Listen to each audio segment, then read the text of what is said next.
Nessa noite eu quero ministrar, abra comigo sua Bíblia, Eclesiastes, capítulo 11. Eclesiastes, capítulo 11.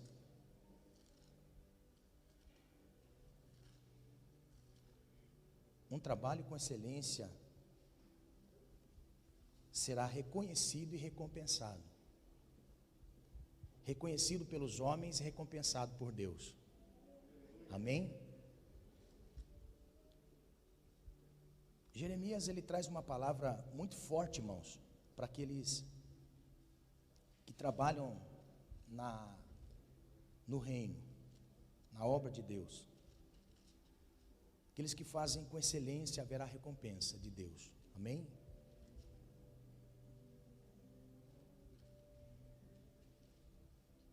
Eclesiastes capítulo 11, verso 5.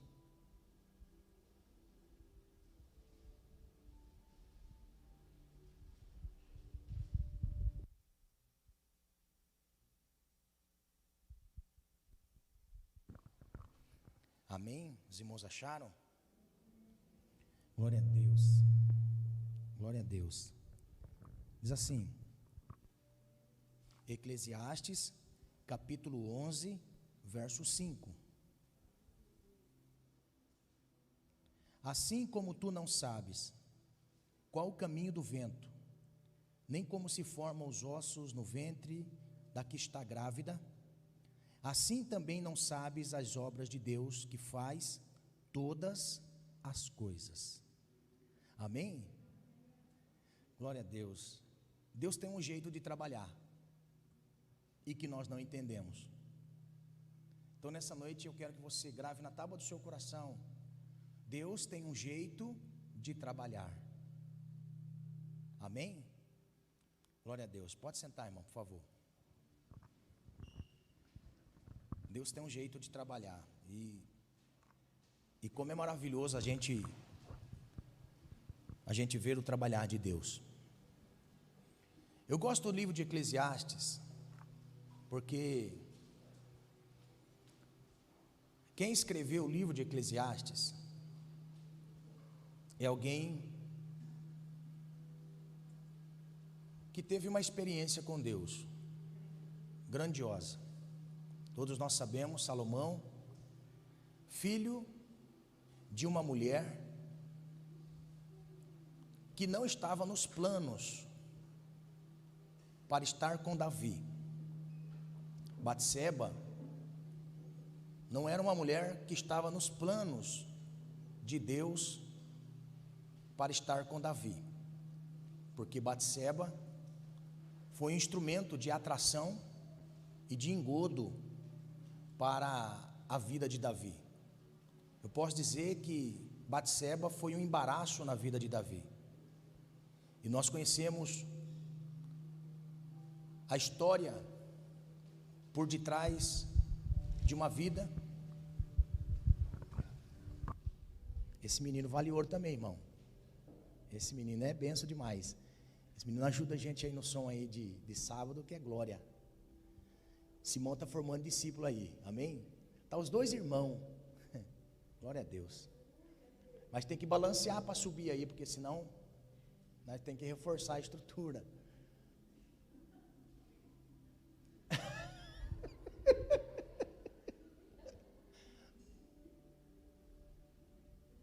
Glória a Deus. Você está no meu coração, amém? De vez em quando pesa, mas está no meu coração.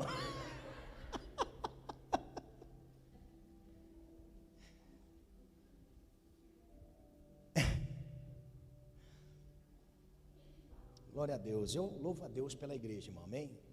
Eu louvo a Deus pela igreja que Deus me deu para pastorear, porque a gente aprende cada coisa, né? A gente aprende cada coisa na igreja. Igreja é plano de Deus, irmão. Sabia? Igreja é plano de Deus para confundir o diabo, que é o que eu vou dizer nessa noite. Então, Batseba, ela não estava no plano para Davi.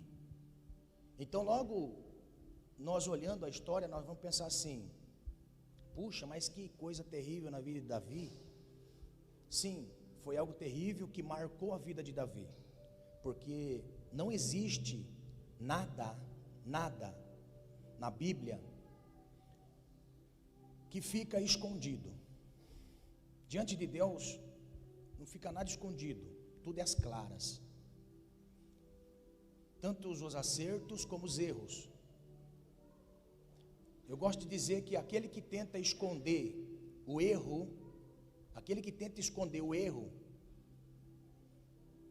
diante de Deus não consegue. Por que Saul foi diferente de Davi? Não apenas no estilo de reinado, mas foi uma diferenciação de intimidade com Deus para governar. Por quê? Saul tinha preocupação com a aparência, Davi tinha preocupação com o coração. Saul tinha muitos problemas no coração, mas mantinha uma aparência. Davi tinha muitos problemas no físico, mas tinha um coração. Aqui está o segredo de muitas pessoas, sabia? Porque olha só, Saul, Deus passa a rejeitar Saul pela desobediência. Então a Bíblia diz que Saul vai pelejar contra os inimigos. Deus fala assim: Saul, não traga nada, não traga nenhum despojo de guerra, nada dos inimigos. Ele vai para a guerra e ele volta. Quando Deus fala para Samuel: Samuel, vai lá na casa de Saul, porque eu quero ter uma conversa com ele. A Bíblia diz que Samuel vai, e Samuel pergunta assim: como foi a guerra? Foi bem? Foi bem. Obedeceu ao Senhor, não trouxe nada de despojo de guerra? Nada. De repente, uma vaca no curral dá um balido. Samuel fala assim: que som de balido é esse lá na estribaria, Saul? Ah, essa daí estava lá dando bobeira, eu trouxe embora. Naquele momento a Bíblia diz que Samuel lança diante de Saul assim: eu vou dizer para o povo que Deus acaba de rejeitar você como rei, pela sua desobediência. Quando Samuel estava saindo, Saul dá um puxão na vestimenta de Samuel, que rasga o manto de Samuel. Ele diz assim: hoje o Senhor rasga diante de ti o teu reino. Olha só, a preocupação de Saul era que ninguém soubesse da desobediência, mas de Davi não. Davi, quando ele erra diante de Deus, o mesmo Samuel vai entregar a ele o erro dele. Ele vai dizer para Deus em oração: Senhor, não retire de mim o teu Santo Espírito, porque é o que eu tenho de mais precioso na vida. Posso perder tudo na vida, mas eu não posso perder a tua presença. Em contrapartida, ele escreve um salmo, Salmo 51. Se você olhar o Salmo 51, é um salmo de arrependimento, porque o que vale para Deus é o arrependimento do coração. Existe consequência, e consequência terrível do erro. Por isso que Deus não quer que nós venhamos pecar e viver uma vida de pecado, porque a consequência do pecado é terrível.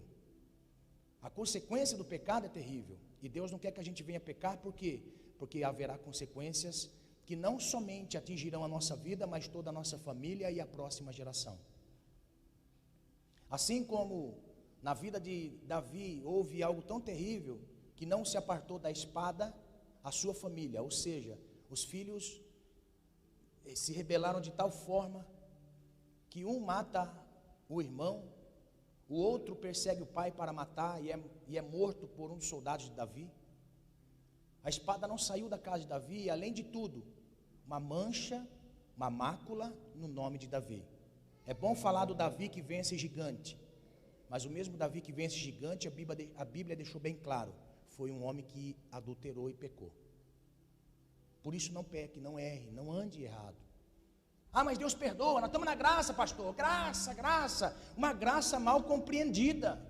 É por isso que existem pessoas que estão vivendo uma desgraça, mesmo na graça. Então, quando eu olho para Eclesiastes, eu vejo que o livro de Eclesiastes, na realidade, é o livro que mostra para nós o plano de Deus que estava obscuro através de algo ruim. Quer ver? Talvez eu esteja aqui falando com alguém que é fruto do acaso, ou seja, no namoro, engravidou, teve que assumir um relacionamento, casou, formou família, o filho que veio é bênção para muitas pessoas. A gente pode falar assim, puxa vida, foi um erro. Não, não foi erro. Num lugar na eternidade já estava escrito algo parecido. Nada é por acaso. Nada na nossa vida é por acaso.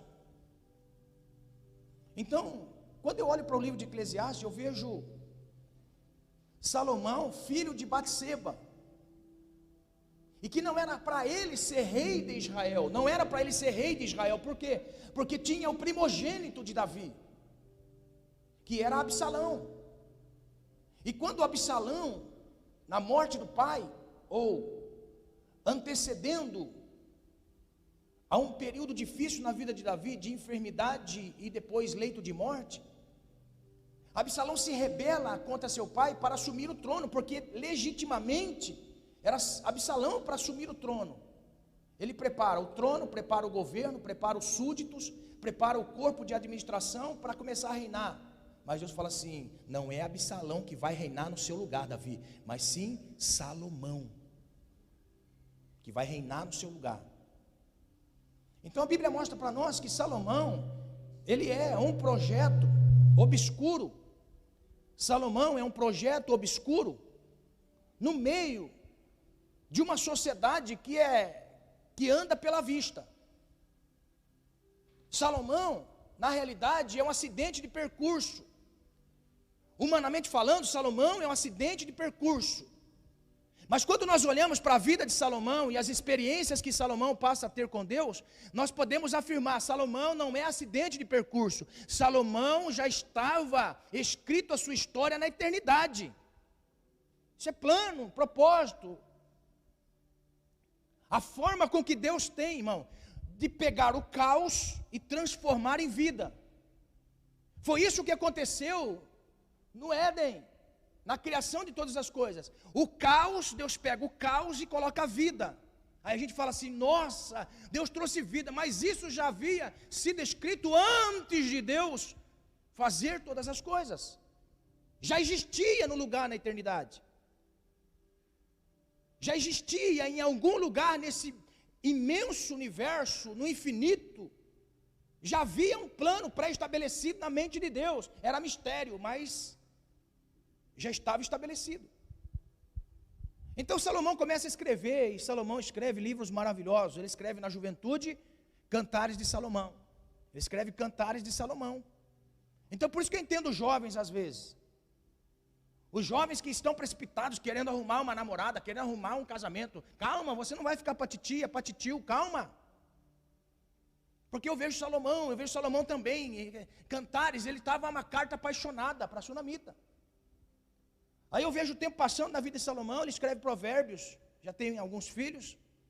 E quando chega no final da vida, escreve Eclesiastes, que para mim, é o que mais importa na nossa vida, irmão.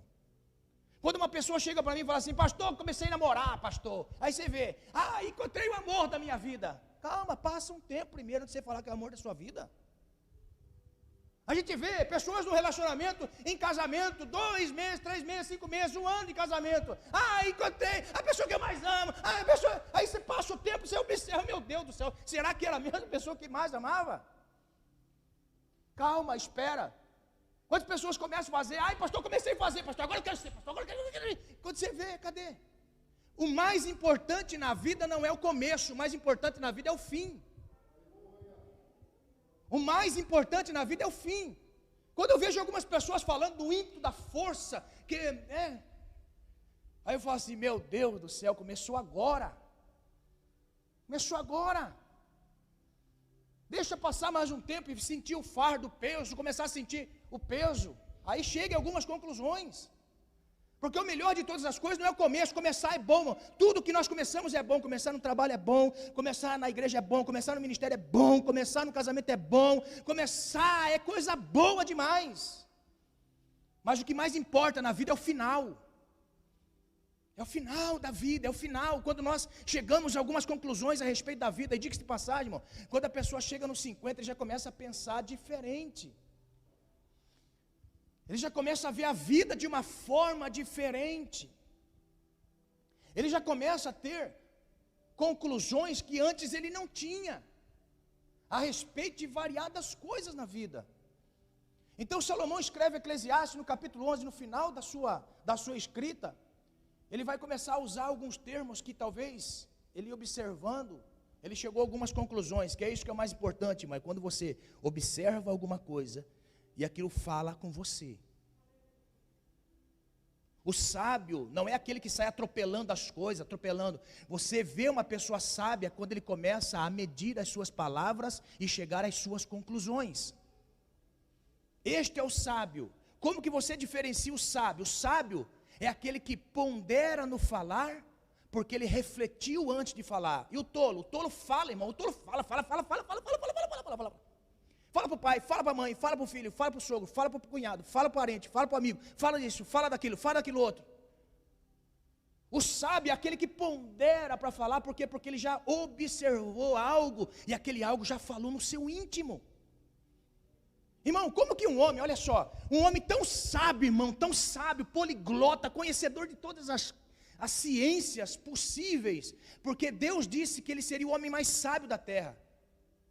E logo a gente pensa assim, que o homem mais sábio da terra tem que ficar preocupado apenas em enxergar conclusões de física, matemática, química, para dizer o homem mais sábio. Irmão, o homem mais sábio que a terra já viu, aprendia com formiga.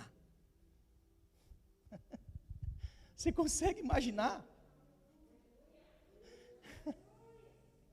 Irmão, você consegue imaginar? A gente pensa que o homem mais sábio, mais espiritual, é aqueles que fazem grandes coisas, que operam grandes... Irmão, o homem mais sábio da terra, ele fez isso aqui um dia talvez, ó.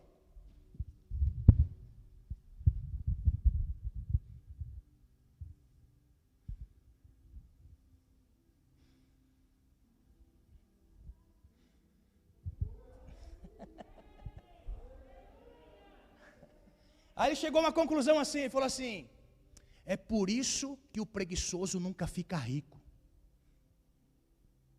Aí ele escreve um provérbio assim: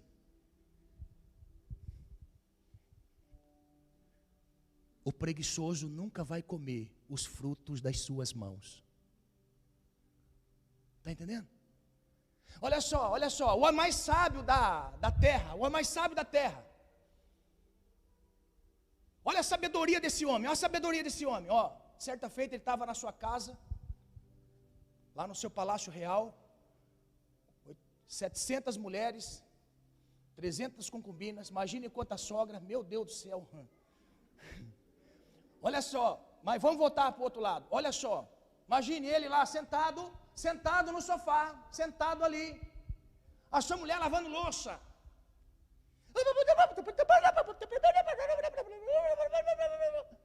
Aí ele vai lá no caderninho de anotação, lá no Eclesiastes, lá no final da vida, ele vai dizer assim: é preferível morar no deserto do que com uma mulher rixosa e iracunda. Você está conseguindo entender o que Deus quer transmitir para nós nessa noite?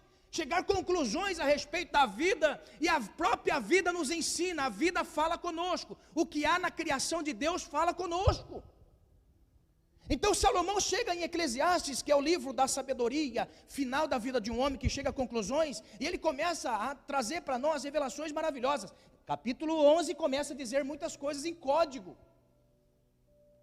Por isso que o verso 5 do capítulo 11, ele vai dizer: assim como ninguém sabe o caminho do vento, nem como é formado os ossos no ventre da mulher grávida, assim também ninguém sabe, conhece o agir de Deus, que opera todas as coisas. Então ele coloca algumas coisas para nós termos entendimento, de algumas coisas ele está colocando para nós. Estejamos atentos àquilo que o Senhor quer mostrar para nós crescermos um pouco em entendimento a respeito de Deus. Porque muitas pessoas pensam, irmãos, olha só, como cristão, a gente vai sair vendo anjo todo dia. Não, como crente agora, como crente espiritual, eu vejo anjo todo dia. Calma, e o dia que você não vê anjo? Porque a vida continua mostrando para nós todos os dias, quando você sai na rua. Irmão, eu estava em casa hoje. O pé de uva que a irmã Lúcia me deu secou. Secou que ficou o talo pendurado, a vareta ali. E já passou 2 verão e a vareta está ali. Eu não vou cortar a vareta, vou deixar lá. Mas olha que interessante, do lado da vareta cresceu um outro ramo de videira. Um outro ramo cresceu. E é tão maravilhoso, quem ensinou o ramo da videira a agarrar-se em algo para se sustentar? Porque eu olhando lá, é até lindo de ver, irmão, até lindo de ver. Cresceu aquelas folhas bonitas e tal, mas está ali, ó, ele está agarrado no ramo mais velho. Ele estava falando assim para mim hoje, ó, daqui ninguém me tira. É lindo de ver, e tem ali, vai crescendo, e o ramo vai crescendo, e ele vai grudando assim, ó. Ele tem aquelas perninhas, aquelas mãozinhas, que é uma mão, irmão, aquilo lá. E aquela mãozinha agarrou assim, não sei como, porque ninguém colocou a mãozinha ali, ninguém colocou. Não é? Eu que fiquei com dó, hoje, tinha uma mãozinha lá em cima, novinha ainda, ela estava aqui, mas o primeiro vento que deu, já arrancou. Aí Deus falou comigo, calma meu filho, chega o tempo que a videira, ela entende que ela precisa agarrar, calma, não precisa apressar. Pegou a revelação? É por isso que eu vejo alguns mal acabados, às vezes, tudo disperso, aí Deus fala assim, calma, ele vai agarrar, calma, ele vai agarrar. Ai, irmão, como é gostoso você aprender com as coisas simples. Ser sábio com coisas simples. Aleluia. Glória a Deus. Salomão coloca 2 coisas. Primeiro, ele coloca um mistério do vento, que ninguém sabe de onde vem, nem para onde vai, qual é o seu caminho. Ninguém sabe. Não, o vento está soprando para lá. Não, o vento está soltando para cá. Quem solta a pipa sabe. Não, o vento está soprando para lá, o vento está soprando para lá, o vento está soprando, irmão, o vento sopra para tudo quanto é lado. Ele não tem caminho. Ou seja, está na contramão, o vento está na contramão. Não, ele não tem caminho. Salomão ficou observando, então ele começa a dizer assim: ninguém conhece o caminho do vento.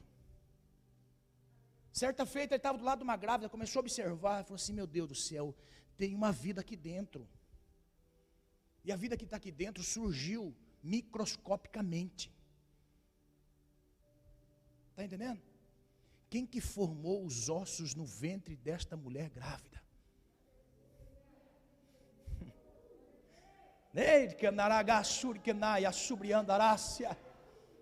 Aleluia. Não tem como não se apaixonar por um Deus desse, irmão. Amém? Não tem como não se apaixonar por um Deus desse. É só quando nós deixamos a simplicidade destas coisas para se aventurar numa vida sem Ele. É só quando nós perdemos a sensibilidade em observar as coisas naturais que Ele criou e não enxergar a mão do Criador. Então Salomão está dizendo isso. Salomão, ele chegou a ter a sua mente em parafuso. Por quê? Porque ninguém sabe o caminho do vento, como também ninguém sabe como é formado no ventre da mulher os ossos de uma criança. Aí ele coloca: pois bem, assim também ninguém sabe e conhece o agir de Deus.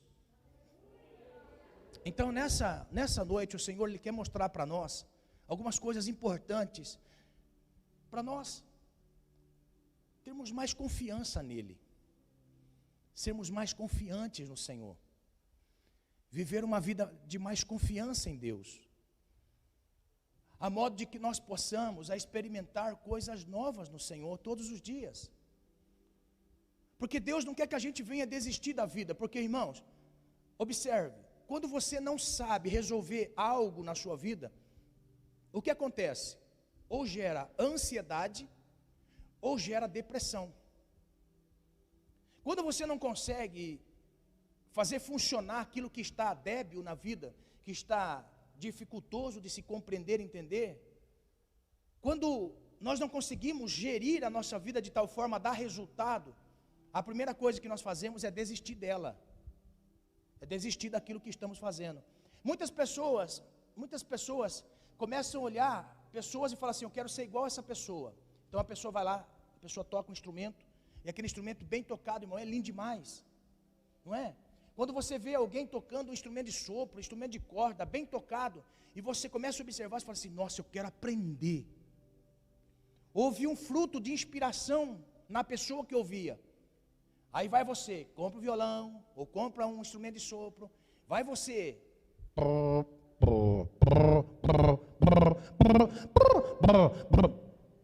Passa um mês. 2 meses.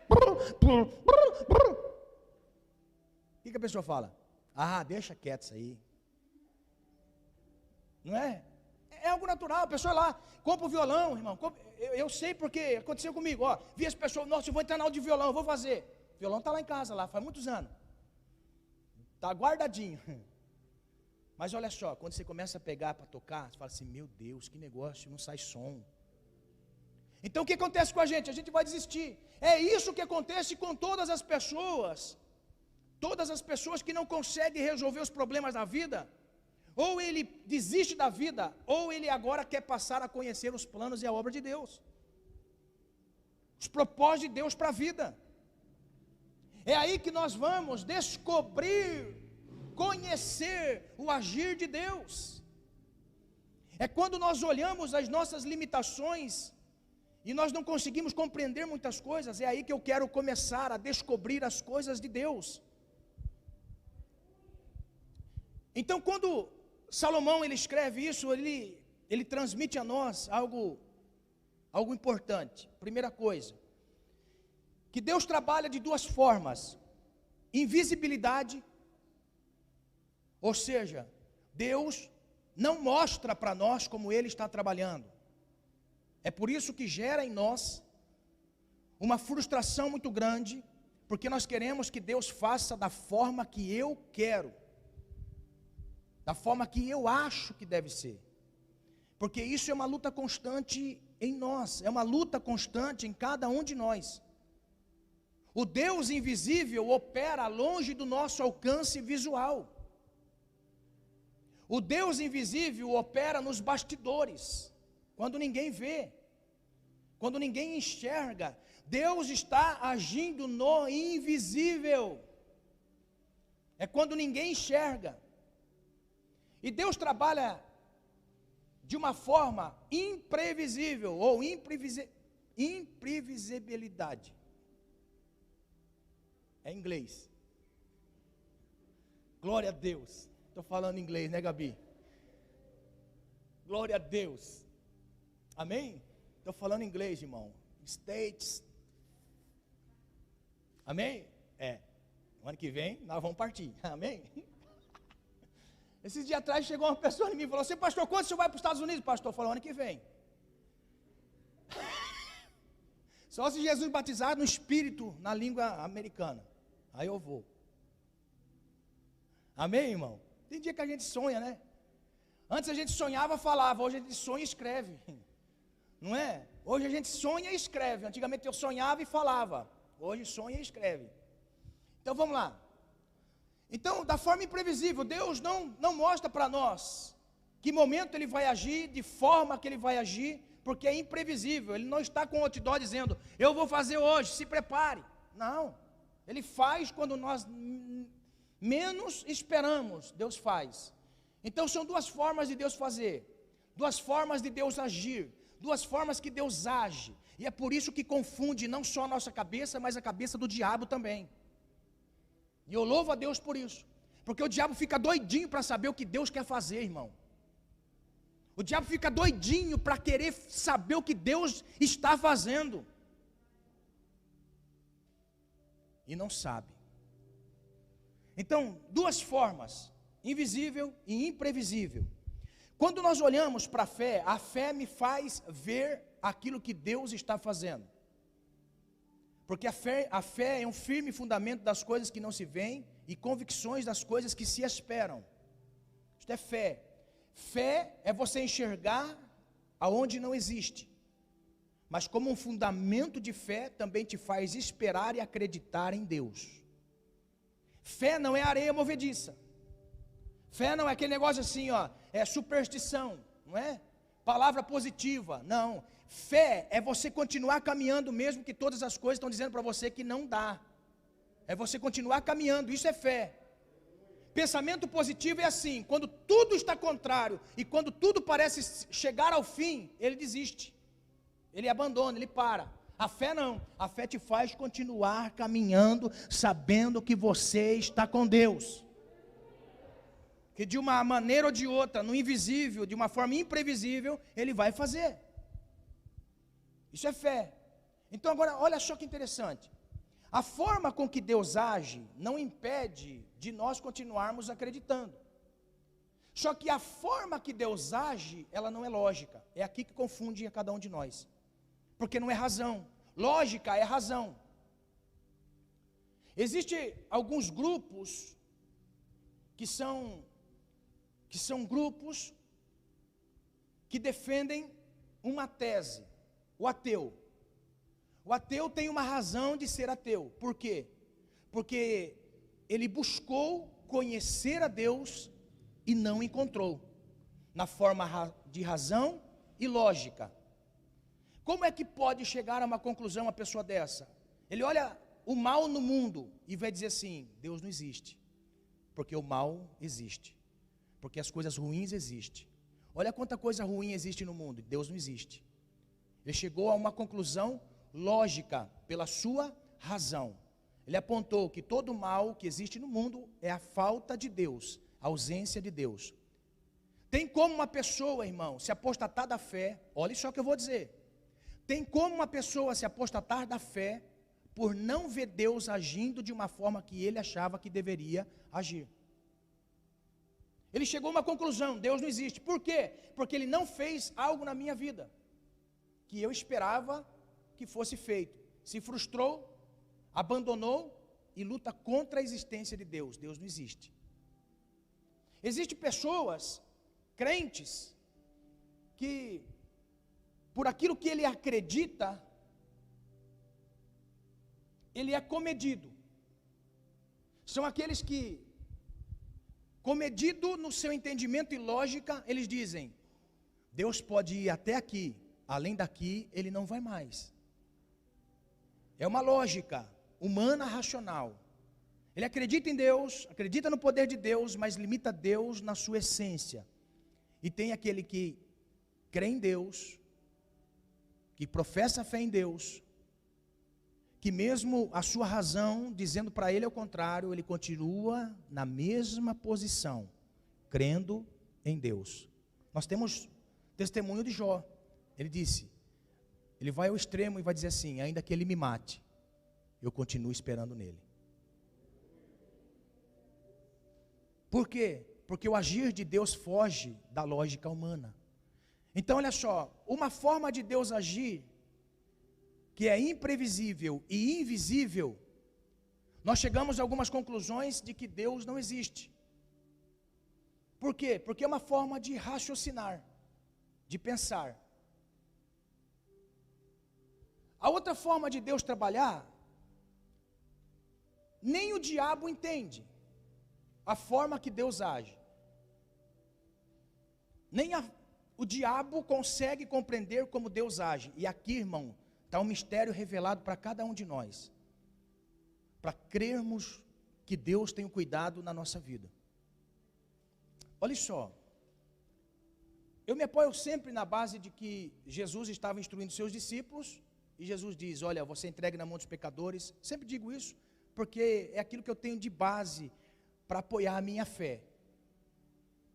E eu apoio a minha fé nas Escrituras Sagradas, e nesse texto eu me apoio para viver no Senhor, saber que Ele é ciente de todas as coisas que passa na minha vida.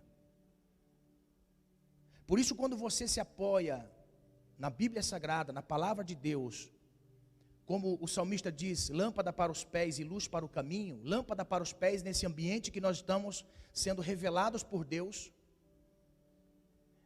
Revelação é isso, é aquilo que estava oculto que passa a ser nítido, claro, e eu passo a enxergar. Lâmpada para os meus pés é a tua palavra e luz para o meu caminho. Ou seja, estou recebendo luz nesta noite E quando eu sair daqui, eu me apoio naquilo que foi revelado na minha mente, para que eu caminhe agora, tendo os meus caminhos iluminados pelo Senhor, como base da minha fé, aquilo que eu ouvi, passei a crer, meditei, e o Senhor faz com que eu venha me firmar nestas colunas da fé, para caminhar. Então Jesus, ele disse: se você entrega na mão dos pecadores, você é morto. Pedro aparta Jesus do lado. Naquele momento não era Pedro, naquele momento quem ia falar era Satanás. Se você quiser anotar, anote aí. Mateus capítulo 16, verso 22 e 23. E Pedro, tirando Jesus à parte, ele vai dizer assim: mestre, tenha dó de ti mesmo, porque nada disto vai te acontecer. Olha só, naquele momento Jesus não viu Pedro, mas ele enxergou nitidamente no mundo espiritual alguém querendo tirar Pedro do propósito, Jesus do propósito. Quem era? Pedro? Não, Satanás. Agora olha a palavra que Jesus vai dar, olha a palavra: arreda-te, Satanás, porque você não compreende o agir de Deus, somente quando o homem age, ou o mundo do homem. E é isso que nós precisamos entender.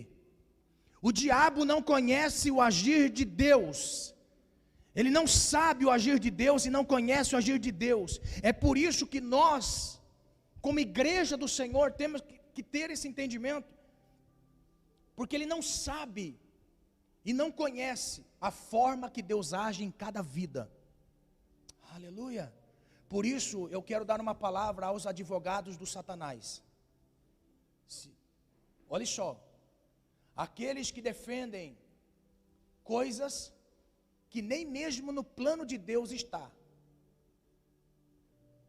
Porque existem coisas que as pessoas falam assim, chegam a conclusões que nem no plano de Deus está.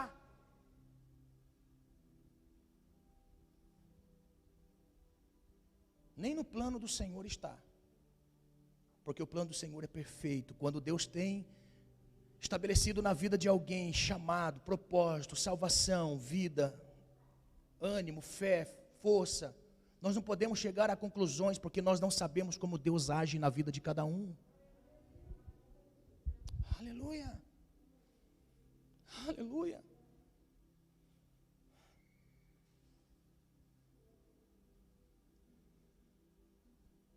Oh, glória a Deus.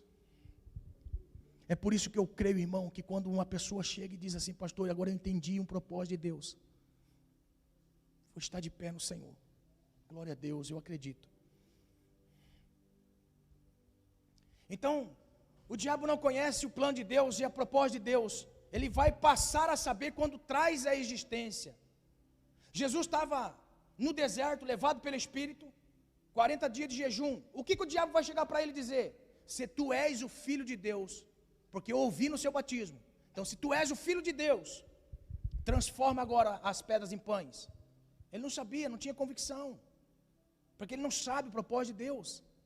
Ele não sabe como que Deus age. Ele não sabe, ele só consegue ter em mente aquilo que os homens vivem na terra, que os homens falam na terra. É por isso, irmãos, grave bem o que eu vou dizer, é por isso que existe uma luta muito grande e forte sobre a vida daqueles que começam a caminhar em Deus. Por quê? Porque agora eles saem do ambiente de trevas, porque Deus vai nas trevas e coloca na luz.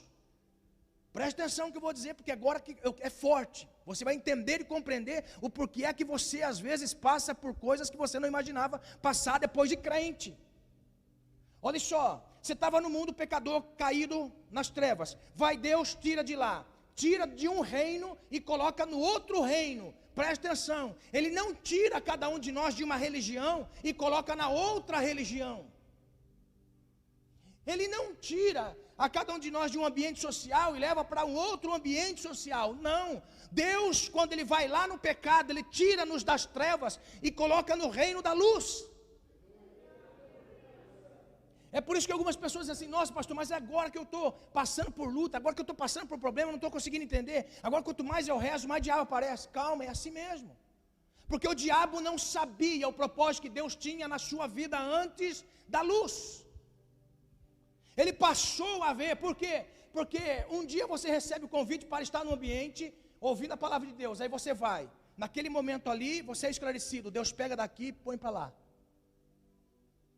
Agora olha só, o diabo viu, que antes você fazia e falava algo, hoje você já não fala e faz mais. Você já começa a ouvir assim, Deus tem um plano na sua vida. Irmão, quando Deus levanta alguém para dizer assim, presta atenção no que eu vou dizer. Quando você receber uma profecia de alguém, quando você receber uma revelação de alguém, presta atenção. Olha só. A pessoa fala assim, Deus tem um plano na sua vida, tem um propósito. Ó o demônio. Entenda o que eu vou dizer. O diabo não está em todos os lugares. Satanás não está em todos os lugares. Ele é o príncipe das trevas. Olha só. Ele só pode estar em um lugar só. É por isso que os demônios que trabalham para a destruição das almas das pessoas, individualmente, cuida de cada um. Talvez você já ouviu assim, aquela pessoa tem um anjo da guarda. Olha só, todos nós temos alguém no mundo espiritual que cuida de nós. É por isso que a Bíblia diz que ao nosso redor existem anjos de Deus, que nos protege e nos livra. Eu creio nisso. Eu creio nisso. Como também ao nosso derredor, o diabo está bramando como leão buscando a quem possa tragar. Então anjos de Deus existem, como também demônios existem. Quando uma pessoa fala assim, Deus tem uma obra na sua vida, tem um propósito na sua vida, você pode se preparar, que o demônio que está ali do seu lado, ouvindo você, te incentivando a fazer coisas terríveis, viver de forma terrível, ele vai pegar um walkie-talkie e vai falar assim, chefe, estou aqui do lado de fulano, e estou aqui no meio, estou todo chumbado aqui, porque estou no meio de uns crentes aqui que falam língua, uns crentes que falam umas palavras aqui que eu não entendo não.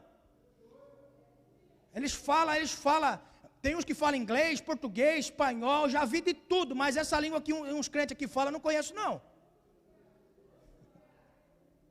Está pegando?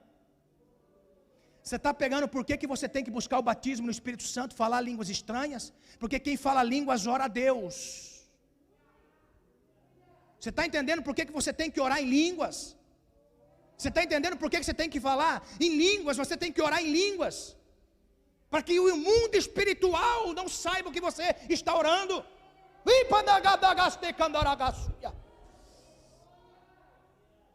Aleluia.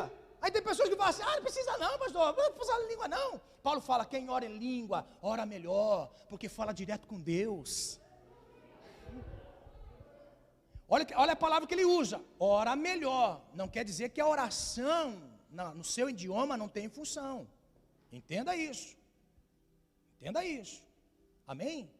Olha só, o demônio está lá. Então, chefe, estou aqui, estou bombardeado aqui. Estão falando um monte de língua aqui.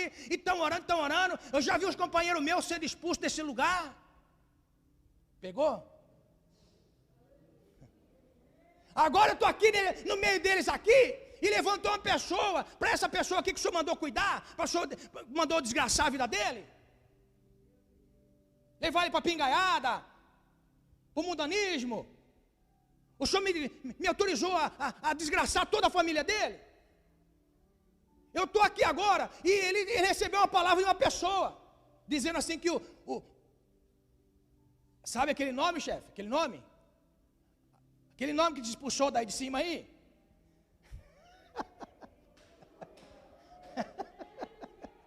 Eita Deus, aleluia. Sabe, chefe, aquele lá, chefe, aquele lá que está no trono branco, aquele lá, chefe, que pegou todos nós e jogou aqui para baixo. Aquele lá tomou uma pessoa aí e falou que ele tem uma obra na vida dele. O que eu faço, chefe? Eita, magada, soricandarácia. Como eu creio que Deus levanta pessoas para falar que Deus tem um propósito. O agir invisível de Deus vem à realidade quando alguém é tomado para falar do que Deus tem na vida de alguém, irmão. Mas olha só, se prepare. Por quê? Porque aquilo que Deus revela no mundo físico, também o diabo ouve. O que eu faço, chefe? Vou enviar reforço aí, meu filho, fica aí que eu vou enviar reforço. É aí que as pessoas têm que entender Amém? Que quando Deus começa a agir na vida de alguém, o diabo não sabe, ele só começa a ver, ele só começa a ouvir. E é isso que eu acho maravilhoso em Deus, irmãos. Porque Deus, ele age na vida das pessoas de uma forma que é mistério para o diabo. Por isso que nós precisamos estar atento para aquilo que Deus quer fazer na nossa vida. O mundo espiritual está organizadíssimo e nós precisamos, irmãos, não andar barangandando de qualquer jeito pensando que Deus vai fazer na nossa vida, mas nós temos que entender que o mundo espiritual é organizadíssimo para nos tirar do propósito. Satanás não pegou a boca de um discípulo de Jesus? Por que Satanás não pode pegar a boca da sua melhor amiga? Irmão, se tem um espírito terrível nos dias de hoje, é o espírito de autocomiseração, é um espírito de inferioridade, que quando toma posse da vida de alguém, vem para você e fala assim: nossa, mas só você sofre, hein? Você está servindo a Deus, mas só você sofre, hein? A pessoa fala assim: nossa, mas é verdade mesmo, só eu sofro, Deus, só eu estou sofrendo desse jeito. Amados, nós precisamos entender que o mundo espiritual é organizado, Deus trabalha de uma forma invisível, mas eu, quando tenho luz na minha mente, daquilo que Deus quer fazer na minha vida, eu tenho que estar atento, do que Deus quer fazer na minha vida, realizar na minha vida, e é isso que Deus está mostrando para nós. Deus tem um agir, e como que Deus age? Deus trabalha de forma que até o diabo não sabe o agir dele. Quer ver um outro texto? Efésios capítulo 3, olha que coisa linda, Efésios capítulo 3, verso 8 ao 11, olha a palavra que Paulo vai trazer para a igreja de Éfeso, que era a igreja espiritual, irmão, era a igreja que Paulo escreve a armadura do cristão, como que o cristão deve se portar, vestindo a armadura de Deus para que possa lutar no mundo espiritual. Paulo escreve à igreja de Éfeso. Paulo traz a instrução para a igreja de Éfeso para entender espiritualmente. Quando a Bíblia fala para nós a respeito de se encher do Espírito Santo, como que eu me encho do Espírito Santo? Num ambiente profético como esse, salmo, doutrina, cânticos espirituais, salmodiando ao Senhor, louvando ao Senhor, nós nos enchemos do Espírito Santo. O apóstolo Paulo diz isso aqui para a carta aos Efésios. Mas também o apóstolo Paulo vai dizer aos irmãos de Éfeso que não se pode viver sem estar cheio do Espírito Santo, porque quem não está cheio do Espírito Santo se embriaga com vinho de contenda. Por isso que ele vai dizer: e não vos embriagueis com vinho em que há contenda, mas enchei-vos do Espírito. Agora presta atenção, o apóstolo Paulo não estava dizendo para a igreja não beber vinho, mas pelo contrário, o apóstolo Paulo estava dizendo assim: não vos embriagueis com aquilo que pode fazer com que nós venhamos a ter contenda, como o vinho. Por isso que ele disse: não vos embriagueis com vinho, mas esse vinho não é oinos, este vinho é uma bebida espiritual, trazendo o entendimento de que aquela bebida forte faz a pessoa perder a consciência. Você já viu que todas as pessoas que contendem um com os outros em pequenas contendas estão embriagados, mas não com o vinho do Espírito Santo, mas com o vinho do diabo. O vinho que o diabo leva as pessoas a beberem para perder a sua consciência. Agora Paulo fala para quem? Para a igreja mais espiritual da época. Irmão, o mundo espiritual é ativo. Deus age da forma que Ele quer, e nós precisamos estar atentos a qualquer sinal do seu agir na nossa vida. Nós precisamos estar atentos. Irmãos, quantos anos faz que você está servindo ao Senhor? Quantas experiências você já teve com Deus? Quais foram as experiências que o Senhor fez você viver? Meus amados, isso é urgente para nós. Aleluia, amém? Olha o que diz em Efésios capítulo 3, verso 8 ao 11. A mim, o menor de todos os santos, me foi dada esta graça de pregar aos gentios o evangelho das insondáveis riquezas de Cristo. Olha o que Paulo está dizendo: a mim, o menor de todos os apóstolos. Por quê? Porque eu não andei com Jesus, mas antes eu persegui a igreja de Deus. Olha que interessante, eu persegui a igreja de Deus. Por quê? Porque eu não entendia o agir de Deus. Eu não entendia como que Deus estava agindo. Eu conheci uma letra que mata, uma letra fria, mas agora me foi revelado esta graça, sendo eu um apóstolo menor do que os outros apóstolos, porque eu não andei com Jesus, mas a mim foi dado esta graça. Aleluia, aleluia. Olha só, de pregar aos gentios o evangelho das insondáveis riquezas de Cristo. Olha, insondáveis riquezas de Cristo. Irmão, não limite a grandeza do seu Deus e o poderio do seu reino. Não diminua a grandeza de Deus. Ele está dizendo as riquezas de Cristo. Meu Deus, as riquezas de Cristo, e não riquezas que você entende como riqueza. O que é uma pessoa rica? Uma pessoa rica que tem muitos bens. O que ele está dizendo aqui, uma pessoa rica é uma pessoa que possui um nível a mais de intelectualidade e se acha superior, então ele pode dominar sobre pessoas. Presta atenção, o rico ele quer riqueza porque ele quer domínio sobre pessoas. Você percebe que lá no inferno, quando Lázaro morreu e o rico morreu, o inferno de Lázaro era o seio de Abraão, o Hades, já ensinei sobre isso. O Hades era o seio de Abraão, mas o Hades do ímpio estava aqui embaixo. Você percebe que o domínio do rico sobre Lázaro queria exercer até no inferno. Por isso que ele disse: pai Abraão, manda, olha o poderio, manda Lázaro tocar com seus dedos nos meus lábios. Olha só, ele podia dizer: peça Lázaro, por favor. Não. Então, o rico na realidade, ele tem uma posição de intelectualidade para domínio sobre pessoas. Agora olha só, quando Paulo fala assim, as riquezas insondáveis de Cristo, ele está dizendo assim, o reino de Cristo tem um domínio espiritual no mundo espiritual. Que isso é maravilhoso para nós. Tem pessoas que têm medo do demônio, tem pessoas que têm medo disso, tem medo daquilo outro, tem medo de assombração. Irmão, tenha dó. Não, pastor, eu não vou lá atrás, não, pastor, eu não vou lá atrás, não, porque eu tenho medo de assombração, pastor. Tenha medo do vivo. Tenha medo do vivo. O vivo tem que ficar mais com medo, irmão. Porque o vivo pode chegar com uma arma em você e matar você. Assombração. Está entendendo? Tem medo de assombração. Assombração, irmão. Pastor, está acontecendo umas coisas aqui, pastor. Eu estou vendo uns vultos, pastor. Tira o V do vulto e faz culto. Você vai ver que vai melhorar muita coisa. Está entendendo? Tira, estou vendo vulto. Não, pastor, estou vendo culto aqui, pastor. É glória, é anjo que sobe, é anjo que desce, estou no manto, é língua estranha, é glória a Deus, é mistério, aleluia. Eita glória. É só que esse vulto vai pegar o...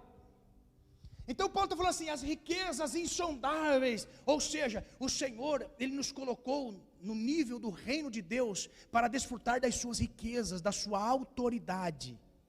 Agora olha só, e manifestar qual seja a dispensação do mistério dos séculos, os séculos ocultos em Deus, que criou todas as coisas, para que pela igreja multiforme sabedoria de Deus se torne conhecida agora dos principados e potestades nos lugares celestiais, segundo o eterno propósito que estabeleceu em Cristo Jesus, nosso Senhor. Agora olha só, e você vai ficar chocado no que Deus vai falar para nós.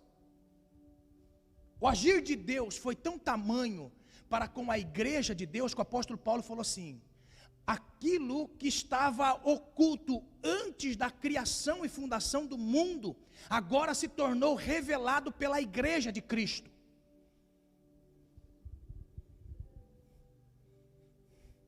Não entendeu? Vou explicar. Olha só, precisa de mais tempo, mas é rapidinho. Deus veio tratando do Éden.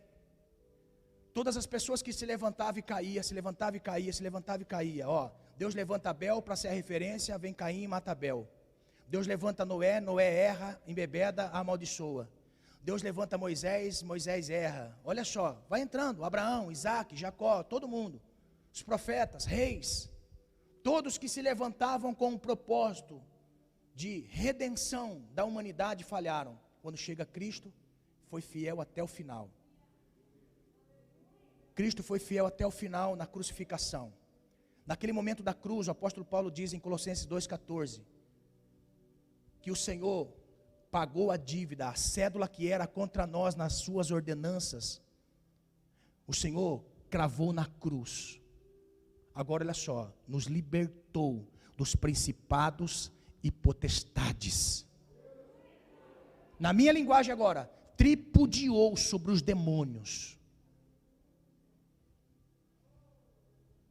Olha só, Paulo está dizendo assim: o olho do mundo espiritual estava em Israel, agora Deus faz o quê? Transfere para a igreja. Transfere para a igreja. O foco do mundo espiritual para a igreja, presta atenção, olha só, vou traduzir em miúdos, para você entender. Lembra quando você veio para a casa de Deus? Primeira vez, primeiro culto, talvez até cheirando álcool você estava, até exalando álcool você estava, talvez até dentro da sua carteira tinha patuá de macumba, talvez até dentro da sua carteira tinha coisas imorais, talvez dentro da sua mente, o seu coração estava tão sujo, irmão, tão sujo, que o Senhor fez uma faxina, tirou umas caçambas de sujeira. Mas olha só, lembra quando você veio? Quando você sentou, quando você ouviu a palavra? Olha só, Paulo está dizendo assim, que a igreja era um mistério. Por quê? Porque agora o Deus vivo revela sobre a igreja o poder dele. Se coloque de pé, eu quero ministrar algo sobre a sua vida, presta atenção. Como é difícil nós vermos crentes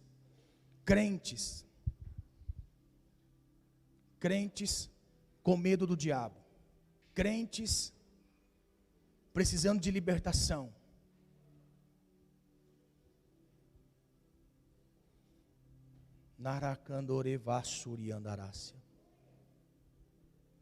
crentes que precisam passar por processos de libertação.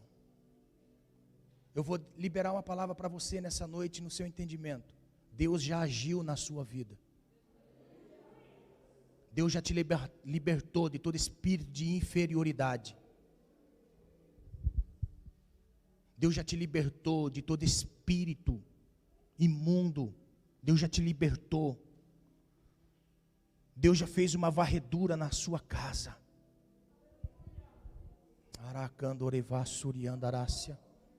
Deus já agiu. Deus já trabalhou.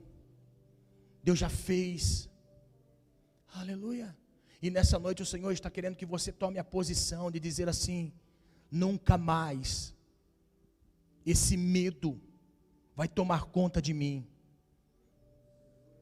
Nunca mais essa opressão das trevas vai fazer parte da minha vida, porque eu já vi o agir de Deus na minha vida.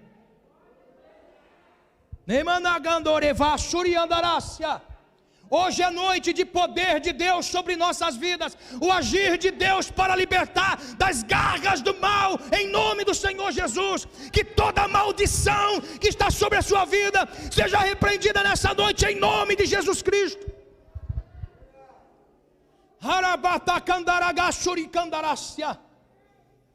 Seja liberto nessa noite, você que não viu ainda o agir de Deus nessa área da sua vida, seja liberto em nome de Jesus.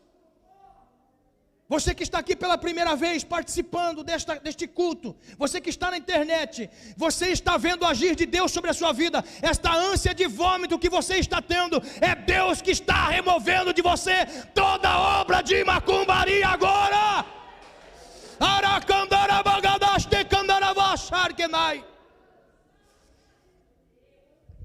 Todo espírito, toda palavra de maldição que veio sobre você, o Senhor está repreendendo de sobre a sua vida, em nome do Senhor Jesus.